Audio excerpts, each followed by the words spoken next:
9 अगस्त 2020 Kathmandu police को गोंगाबू इलाके में एक लावारिस पड़ी हुई सूटकेस मिली जिसमें से खून की बूंदें टपक रही थी। पुलिस ने जब उस बैग को खोला तो उस बैग में से करीब 40 से 45 साल के एक अधेड़ इंसान की बिना सर वाली लाश मिली। उस बैग में एक इंसानी जिस्म रखा हुआ था जिसके हाथ और पाँव भी नहीं थे और ना ही सर। उसके पाँव को काट के उसी के धड़ के पास उसी बैग में रखा गया था। पुलिस ने अब इस मरे हुए इंसान की पहचान करने और बाकी का जिस्म ढूंढने का काम शुरू कर दिया। इस बैग के मिलने के करीब 2 ही घंटे में पुलिस को उसका कटा हुआ सर मिला जो कि कुछ इस तरह दिखता था। इस घटना के 3 ही दिन में पुलिस ने इस शख्स की हत्या के जुर्म में एक महिला और उसकी 15 साल की बेटी को गिरफ्तार कर लिया। कौन था ये शख्स और क्या कहानी थी आखिर उसकी मौत के पीछे, आइए देखते हैं आज के इस वीडियो में। 8 अगस्त 2020 कल्पना मुदवारी पौडेल ने अपने दोस्त कृष्णा बहादुर बोहरा को अपने घर डिनर के लिए इनवाइट किया। कृष्णा बहादुर बोहरा वैसे तो काठमांडू के रोलपार डिस्ट्रिक्ट में रहने वाले थे, पर पिछले कुछ महीनों से यहाँ के एक होटल में किराए के रूम में रहता था। पिछले 4 साल से कल्पना और कृष्णा की फेसबुक पर दोस्ती हुई थी और तब से लेकर आज तक दोनों के रिश्तों में काफ़ी कुछ बदलाव आ चुका था। कृष्णा बहादुर इससे पहले भी कई बार कल्पना से मिलने उसके घर जा चुका था। 8 अगस्त की रात को ठीक वैसे ही कृष्णा कल्पना से मिलने उसके फ्लैट पर गया। कल्पना ने कृष्णा के लिए कुछ खाना बनाया जिसमें चावल, दही और कुछ मटन के साथ कृष्णा ने वोडका तक पी।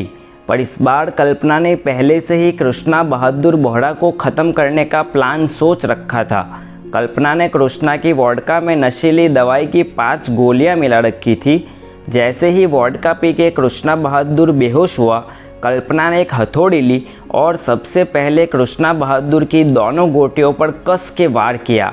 ऐसा करके उसने कृष्णा बहादुर की दोनों गोटियां हथौड़ी से मसल दी। फिर अपने पास से एक चादर लेकर उससे कृष्णा का गला घोंट दिया। कुछ देर तड़पने के बाद कृष्णा बहादुर बोहरा की वहीं पर मौत हो गई। जब कल्पना को ये तसल्ली हो गई कि कृष्णा की मौत हो चुकी है तो उसने अपनी 15 साल की बेटी के साथ मिलकर कृष्णा की लाश को अपने बाथरूम में ले गई। वहां जाकर कल्पना ने सबसे पहले अपने किचन की धारदार छुरी से कृष्णा का सिर काट दिया। उसके बाद उसके हाथ और पैर भी काट दिए। कृष्णा बहादुर के बदन के एक एक अंग को काट के कल्पना ने उन्हें प्लास्टिक की बैग में भर दिया।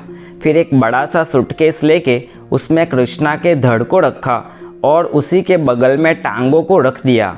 इसके बाद उसने दूसरे एक सूटकेस में कृष्णा के सर को रख दिया। इतना करने के बाद दोनों माँ बेटियों ने पूरे घर की सफाई की और उसी रात दोनों सूटकेस को एक दूसरे से अलग अलग जगह पर फेंक दिया। पहली सूटकेस मिलने के साथ ही पुलिस ने अपना काम शुरू कर दिया था। पुलिस का सबसे पहला काम था लाश की पहचान करना और उसके लिए ज़रूरी था लाश का सिर। पुलिस ने अपने स्नाइपर डॉग्स जोजो को काम पे लगाया, जिसके कारण इस ऑपरेशन को ऑपरेशन जोजो नाम दिया गया और करीब 2 ही घंटे में वो सूटकेस ढूंढ लिया जिसमें कृष्णा बहादुर का सर रखा हुआ था। जैसे ही पुलिस को ये बैग मिला, पुलिस ने कृष्णा बहादुर की फ़ोटो लेकर हर जगह उनकी पहचान के मकसद से फैला दी।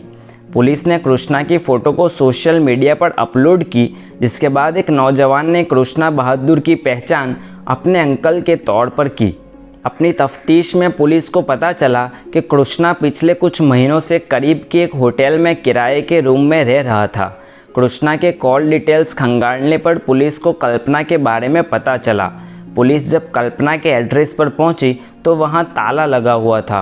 पुलिस जब फ्लैट का ताला तोड़कर अंदर दाखिल हुई तो पुलिस के सामने पूरा मंजर साफ हो गया। कल्पना के फ्लैट से पुलिस को एक हथौड़ी, खुकड़ी, खून से रंगे ग्लव्स, ब्लैक शॉल, स्मार्टफोन और कृष्णा बहादुर के कपड़े तक मिले। कुछ जगह पर अभी तक खून के निशान थे। पुलिस अब ये कंफर्म कर चुकी थी कि कृष्णा बहादुर की हत्या के पीछे कल्पना का ही हाथ था, पर कल्पना का कोई अता पता नहीं था।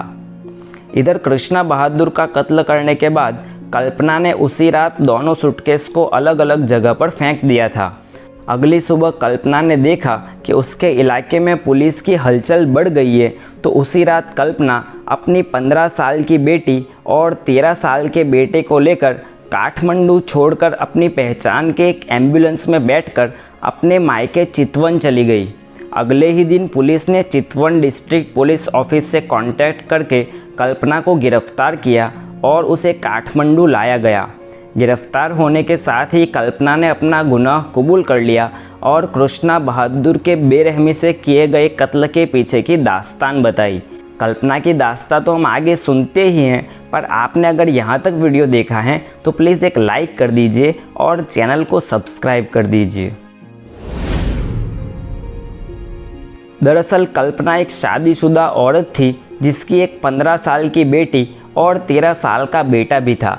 कल्पना का पति पिछले 5 साल से दुबई में जॉब कर रहा था। कल्पना के अपने पति के साथ रिश्ता कुछ अच्छा नहीं था। पिछले 2 साल से कल्पना के पति ने उसे पैसे भेजना भी बंद कर दिया था। कल्पना के सिर पर अब अपनी और अपने 2 बच्चों की जिम्मेदारी थी। कल्पना जैसे तैसे करके अपना घर चला रही थी। तभी एक दिन सन 2016 में कल्पना की मुलाकात कृष्ण बहादुर बोहरा से फेसबुक के ज़रिए हुई। कृष्ण बहादुर बोहरा 45 साल का एक शादीशुदा इंसान था। कृष्णा बहादुर की 2 बीवियां थी, जिसमें से पहली बीवी अपने बेटे के साथ इंडिया में रहती थी। फेसबुक के ज़रिए हुई दोस्ती धीरे धीरे इतनी गहरी हो गई कि दोनों एक दूसरे से मिलने जुलने लग गए। कृष्णा बहादुर कल्पना के घर आने जाने लगा। दोनों की दोस्ती फिजिकल और फाइनेंशियल रिलेशन तक पहुंच गई। मतलब कल्पना कृष्णा बहादुर को अपना जिस्म देने लगी और कृष्णा बहादुर कल्पना को पैसे। अपने कन्फेशन में कल्पना ने बताया कि पिछले कुछ वक्त से कृष्णा बहादुर कल्पना को ब्लैकमेल करने लगा था। कृष्णा बहादुर ने पहले तो अपने स्मार्टफोन में कल्पना के प्राइवेट फ़ोटोज़ और वीडियोज़ रिकॉर्ड किए और कल्पना के नाम से फेक फेसबुक अकाउंट बना के उसे अपलोड करने की धमकियां देने लगा। पुलिस रिपोर्ट के मुताबिक कृष्णा बहादुर ने कल्पना के कुछ वीडियोस और फोटोज़ अपलोड तक कर दिए थे।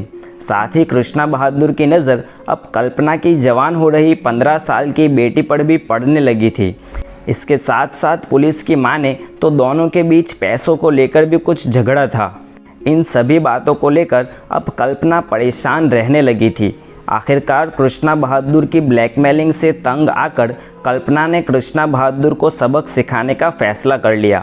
उसने 8 अगस्त को कृष्णा बहादुर को अपने घर बुलाया और कांड कर दिया। कृष्णा बहादुर की हत्या के तीसरे ही दिन पुलिस ने कल्पना और उसकी 15 साल की बेटी को गिरफ्तार कर लिया। 7 महीने तक कोर्ट केस चलने के बाद 4 मार्च सन 2021 में कोर्ट ने कल्पना को दोषी करार देते हुए उम्र कैद की सज़ा सुनाई, जबकि कल्पना की बेटी को कोर्ट ने क्लीन चिट दी। कल्पना आज भी काठमांडू जेल में अपनी सज़ा काट रही है।